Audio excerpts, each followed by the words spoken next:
വർഷമായി മലേഷ്യയിൽ ജോലി ചെയ്തു വരികയായിരുന്ന കൊല്ലം കുമിൾ സ്വദേശി അനിൽകുമാർ ഇന്ന് കൊലപാതക കുറ്റം ആരോപിക്കപ്പെട്ട് അവിടെ ജയിലിലാണുള്ളത്. കഴിഞ്ഞ 4 മാസങ്ങളായി. സൗമ്യ സ്വഭാവക്കാരനായ അനിൽകുമാർ ഇത്തരത്തിലൊരു തെറ്റ് ചെയ്യുമെന്ന് അദ്ദേഹത്തിൻ്റെ കുടുംബമോ നാട്ടുകാരോ ഒന്നും തന്നെ വിശ്വസിക്കുന്നില്ല. ഇദ്ദേഹത്തിൻ്റെ മോചനത്തിനായുള്ള സഹായം തേടിയാണ് ഭാര്യ ബിന്ദുവും അച്ഛൻ നടേശനും നാത്തൂനായ വിന്ദുജയും ഇന്ന് പ്രവാസ ലോകത്തിൽ എത്തിയിരിക്കുന്നത്. എന്താ സംഭവിച്ചത്? ഇത് നടക്കുന്നതിൻ്റെ ഇപ്പുറത്തെ റൂമിൽ കിടന്ന് ഉറങ്ങിയിരുന്നു. അപ്പോൾ തൊട്ട് ഇപ്പുറത്തുള്ള റൂമിൽ 2 തമിഴന്മാർ അവർ കിടന്ന് അടികൂടി ഒരാളെ കുത്തി. എന്നിട്ട് ചെന്ന് മറ്റേ ആളെ ഒന്ന് വിളിച്ചുകൊണ്ട് വന്ന് എൻ്റെ ഹസ്ബൻഡിനെ ചെന്ന് വിളിച്ചുകൊണ്ട് വന്ന് അകത്ത് റൂമിൽ കയറിയപ്പോഴത്തേക്കും പോലീസ് വന്നു. അപ്പോൾ എൻ്റെ ഹസ്ബൻഡ് കൂടെ ഉണ്ടെന്നും പറഞ്ഞാണ് പോലീസ് പിടിച്ചുകൊണ്ട് പോയത്.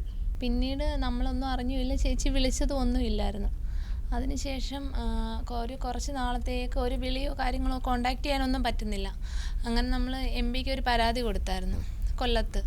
സാർ ഇടപെട്ട് അവിടെ അറിയിക്കുകയൊക്കെ ചെയ്തു. പക്ഷെ നമുക്ക് അവിടെ നിന്നൊരു റിപ്ലൈ ഇതുവരെയും അവർക്കും കിട്ടിയിട്ടില്ലായിരുന്നു. 2 തവണ അവിടെ പരാതി കൊടുത്തു, പക്ഷേ എന്നിട്ടൊന്നും അവിടെ നിന്നൊരു റിപ്ലൈ കിട്ടിയില്ല. പിന്നീട് അവിടെ കൂടെ ഉണ്ടായിരുന്ന ഒരാൾ പുറത്തിറങ്ങുകയും ശ്രീലങ്ക സ്വദേശി ഒരാൾ പുറത്തിറങ്ങി ചേച്ചിയെ കോണ്ടാക്ട് ചെയ്തു. അങ്ങനെ ചേച്ചി എൻ്റെ ഈ നമ്പർ തന്നു. ഞാൻ എൻ്റെ ഹസ്ബൻഡൂടെ വിളിച്ചപ്പോഴാണ് പറയുന്നത് തൻ്റേതല്ലാത്തൊരു കാരണത്താൽ ഇതുപോലെ റൂമിൽ ഉണ്ടായ സംഭവത്തിൽ പുള്ളിക്കാരനെ ജയിലിനകത്താണെന്നും അവിടെ ഭയങ്കര ക്രൂരതകളൊക്കെയാണെന്നും അടി പേടിച്ച് അവിടെ വെച്ച് കുറ്റസമ്മതം നടത്തി. പക്ഷേ ഇതുവരെയും കോടതിയിൽ ആൾ സമ്മതിച്ചിട്ടില്ല ഇത് ചെയ്തെന്നുള്ളത്.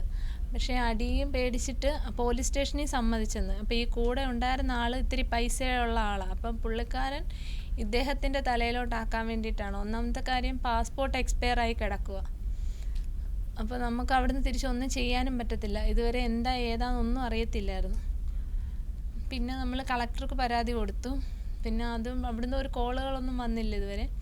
നമ്മൾ തിരിച്ച് വിളിച്ചപ്പോഴത്തേക്കിനും ഒരു ദിവസം മാത്രം കോളൊന്ന് എടുത്ത് അറ്റൻഡ് ചെയ്തിട്ട് എന്നോട് ഇപ്പോൾ വിളിക്കാമെന്ന് പറഞ്ഞതല്ലാതെ പിന്നീട് വിളിക്കുവോ ഞാൻ തിരിച്ച് വിളിച്ചിട്ട് എടുക്കുവോ ഒന്നും ചെയ്തിട്ടില്ല. പിന്നെ ഇപ്പം അത് കഴിഞ്ഞതിന് ശേഷം പിന്നെ ഒരാൾ വിളിച്ചിട്ടുണ്ടായിരുന്നു മലേഷ്യയിൽ നിന്ന് തന്നെ. പുള്ളി മധുരൈ സ്വദേശിയാന്ന് തോന്നുന്നു, തമിഴാണ്, ശ്രീലങ്ക അല്ല. പുള്ളി ഇതുപോലെ പറയുന്നു, പുള്ളി ജയിൽ ഏതാണെന്നും ജയിലിൻ്റെ നമ്പർ, റൂം നമ്പർ ഒക്കെ നമുക്ക് പറഞ്ഞു തന്നിട്ട് പറഞ്ഞു അവിടെ ഭക്ഷണവും ഇല്ല, ഭക്ഷണത്തിന് നല്ല ബുദ്ധിമുട്ടാണ്, ഡ്രസ്സും കാര്യങ്ങളും ഒന്നുമില്ല, നിങ്ങൾ എങ്ങനെയെങ്കിലും പുള്ളിക്കാരനെ വെളിയിലിറക്കണം, അയാൾ ഒരു തെറ്റും ചെയ്തിട്ടില്ല, എനിക്ക് അയാളോട് സംസാരിച്ച് വെച്ച് നോക്കിയിട്ട് പുള്ളിക്കാരൻ ഒരു തെറ്റും ചെയ്തിട്ടില്ല, അതുകൊണ്ടാണ് ഞാൻ നിങ്ങളെ വിളിച്ചറിയിക്കുന്നത്. അത്രമാത്രം അങ്ങ് അവശനായി അയാൾ അതിനകത്ത് കിടന്നിട്ട്.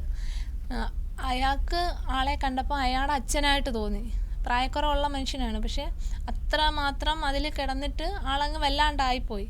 അപ്പം അച്ഛൻ്റെ പ്രായം തോന്നിയിട്ട് ചോദിച്ചു കാര്യങ്ങൾ എന്താണെന്നും ഏതാണെന്നും ഒക്കെ ചോദിച്ചപ്പോഴാണ് ഇതുപോലെ കാര്യങ്ങൾ പറയുന്നത്.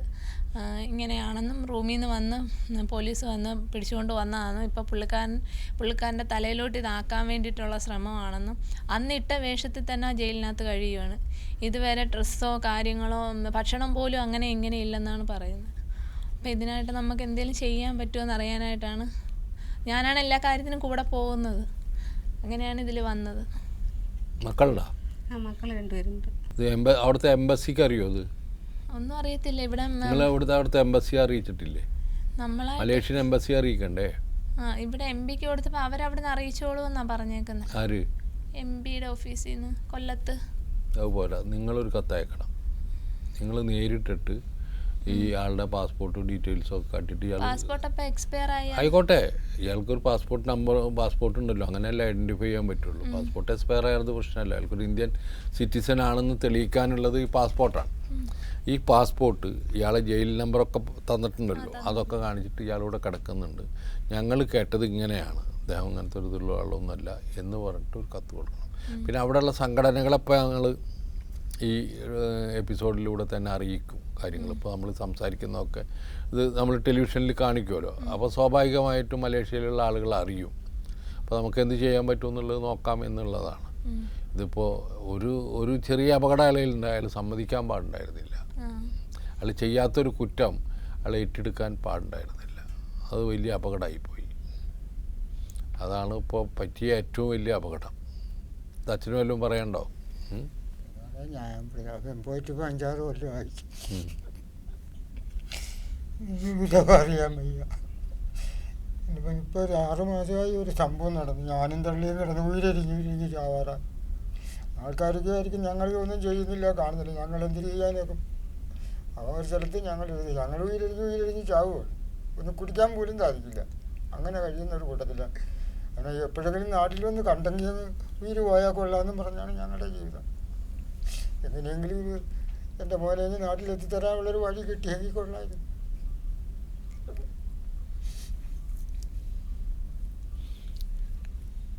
ബിന്ദുവിനെല്ലാം പറയാൻ പറ്റുമോ? ബുദ്ധിമുട്ടില്ലാത്ത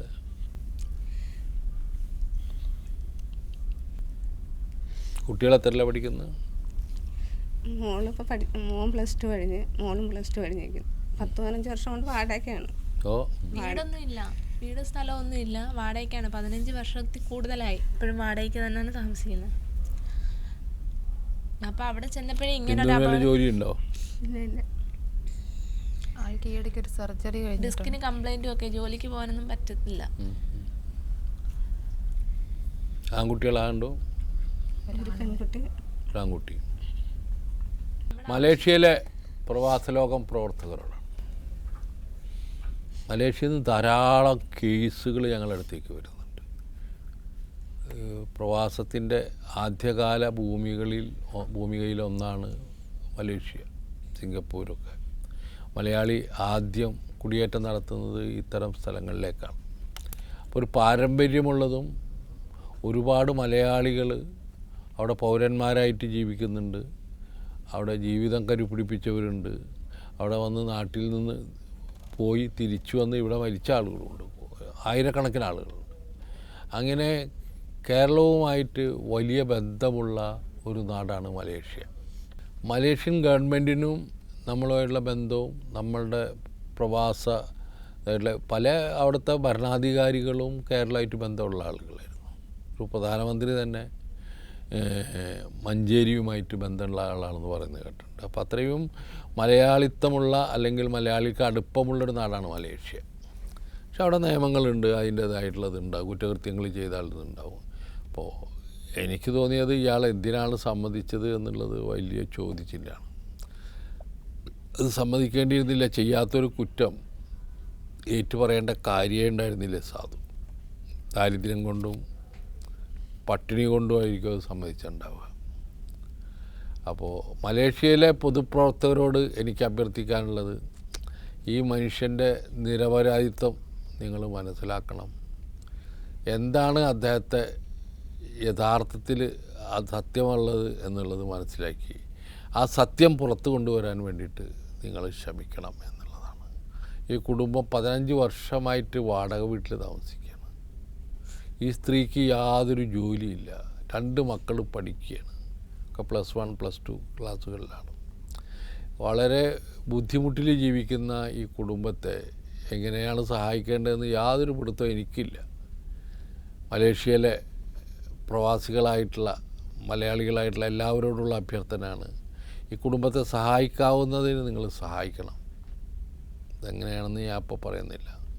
ഒന്ന്, അവരുടെ ഈ കുടുംബനാഥനെ നിങ്ങൾ ഏതെങ്കിലും തരത്തിൽ പുറത്തേക്ക് കൊണ്ട് നാട്ടിൽ വന്ന് അദ്ദേഹം അധ്വാനിച്ച് കഴിഞ്ഞോളൂ. അതിന് വക്കീലന്മാരെ വെക്കാനൊന്നും അദ്ദേഹത്തിന് യാതൊരു സാമ്പത്തിക ശേഷിയില്ല, ആരുമില്ല. ഇന്ത്യൻ എംബസിക്ക് ഇതിലൊരു കടമയുണ്ട്. ഇന്ത്യൻ എംബസി ഇതിൽ ഇടപെടണം എന്നാണ് എനിക്ക് പറയാനുള്ളത്. ഇപ്പോൾ NK പ്രേമചന്ദ്രൻ എഴുതി എന്ന് പറയുന്നുണ്ട്. അതിന് നിരവധി അപേക്ഷകൾ വരും, അതിലേക്കൊരു കത്ത് എഴുതിയിട്ടുണ്ടാവും, അദ്ദേഹം താല്പര്യം കാണിച്ചിട്ടില്ല, അതൊന്നും ഞാൻ പറയുന്നില്ല. പക്ഷേ ഇതല്ല, ഇടപെട്ടിട്ട് ഇതിൽ എന്താണ് എംബസിയെ കൊണ്ട് ചെയ്യിക്കേണ്ടത് അതും കൂടി അദ്ദേഹം ചെയ്യിക്കണം എന്നാണ് എനിക്ക് പറയാനുള്ളത്. അപ്പോൾ എംബസിയിൽ ഈ പ്രവാസ ലോകം ഒരുപാട് സംഘടനകളുണ്ട് അവിടെ, അവർക്കൊക്കെ ഒന്ന് ചെന്ന്, ഇയാൾ ആരുമില്ലാത്ത ഒരാളാണ്, ഇയാളിപ്പോൾ ഒരു കൊലപാതക കേസിൽ പ്രതിയാണ്, അങ്ങനത്തെ ഒരാൾക്ക് ആരും ഉണ്ടാവില്ല, ഒരു കുടുംബത്തിൽ നിന്നും ഉണ്ടാവില്ല, സുഹൃത്തുക്കളും ഇല്ല, ആരും ഇല്ലാത്തൊരു മനുഷ്യൻ, ഒറ്റപ്പെട്ട മനുഷ്യനാണ്. അപ്പോൾ എല്ലാ ഇതുകളും ബന്ധങ്ങളും വിച്ഛേദിക്കപ്പെട്ട് ഏകനായി തടവിൽ കഴിയുന്ന ഒരു മനുഷ്യനെ എങ്ങനെയാണ് സഹായിക്കുക എന്നുള്ളത് പൗരബോധമുള്ള എല്ലാ മനുഷ്യരുടെയും ഒരു കടമയാണ് എന്നാണ് എനിക്ക് തോന്നുന്നത്. പ്രത്യേകിച്ച് അന്യനാട്ടിൽ അകപ്പെട്ടു പോകുന്ന ഇദ്ദേഹത്തെ സഹായിക്കാൻ പ്രവാസികളല്ലാതെ മറ്റാരുള്ളത്, നമ്മളെല്ലാവരും ആരാധല്ലോ. അപ്പോൾ മലേഷ്യയിലെ സംഘടനകൾ പല സുഹൃത്തുക്കളുണ്ട്, ഞാൻ അവരുടെ പേരൊന്നും പറയുന്നില്ല. എനിക്കറിയുന്ന ഒരുപാട് സുഹൃത്തുക്കൾ മലേഷ്യയിലുണ്ട്. അവരോടൊക്കെ പറയാനുള്ളത് ഇതൊന്ന് വളരെ ഡിസേർവിങ് ആയിട്ടുള്ളൊരു കേസായിട്ടാണ് എനിക്ക് തോന്നുന്നത്. ഈ കുടുംബത്തെ രക്ഷിക്കുന്ന ഒരു പുണ്യമായിട്ട് കണക്കാക്കി നിങ്ങളുടെ നിലപാടുകൾ ഒന്നുകൂടി വിശദീകരിച്ച് അതിൽ സഹായങ്ങൾ ചെയ്ത് വേണ്ടത് ചെയ്യണമെന്നാണ് അഭ്യർത്ഥിക്കാനുള്ളത്. അവരോടൊന്നും പറഞ്ഞയക്കാനില്ല, അവരോട് സമാധാനിപ്പിക്കാനൊന്നുമില്ല. കാരണം അത്രയും ഗുരുതരമായിട്ടുള്ളൊരവസ്ഥയിലാണ് ആ കുടുംബം കഴിയുന്നത്. എല്ലാവരും ഗവൺമെൻറ്റുകൾ, കേരള ഗവൺമെൻറ്റും സെൻട്രൽ ഗവൺമെൻറ്റും ഒക്കെ ഇതിൽ കഴിയാവുന്ന സഹായങ്ങൾ ഈ ചെയ്യണം. നിങ്ങൾ റൂട്ട്സിനൊരു കത്തയക്കണം. കേരള പ്രവാസി ഇതുണ്ടല്ലോ, നോർക്ക റൂട്ട്സ്, അവർക്കൊരു കത്ത് നിങ്ങൾ അയക്കണം. ഇതെല്ലാം കാണിച്ചിട്ട് കൊടുത്തിട്ടുണ്ട്. അപ്പോൾ അതും കൂടിയിട്ടൊന്ന് നോക്കിയിട്ട് അവിടുത്തെ CEO ഉണ്ട് അജിത് കൊളാശ്ശേരി എന്ന് പറഞ്ഞിട്ട്, അദ്ദേഹം സഹായിക്കുന്ന ആളാണ്. തീർച്ചയായിട്ടും നിങ്ങളെ സഹായിക്കും. അപ്പം അങ്ങനെ ബഹുമുഖമായിട്ടുള്ള പല രീതിയിലും നമ്മൾ ഈ സഹായം കിട്ടുമെന്ന് നോക്കുകയാണ്. നിങ്ങൾ സമാധാനമായിട്ട് പോവുക. എന്തെങ്കിലും ഒരു വഴി ഉടനെ തുറക്കും, ഒരു സംശയവും വേണ്ട. എന്തെങ്കിലും ഒരു വഴി നിങ്ങളെ മുന്നിലേക്ക് തുറന്നു വരും, ഉറപ്പായിട്ട് ഞാൻ പറയുന്നു. ശരി.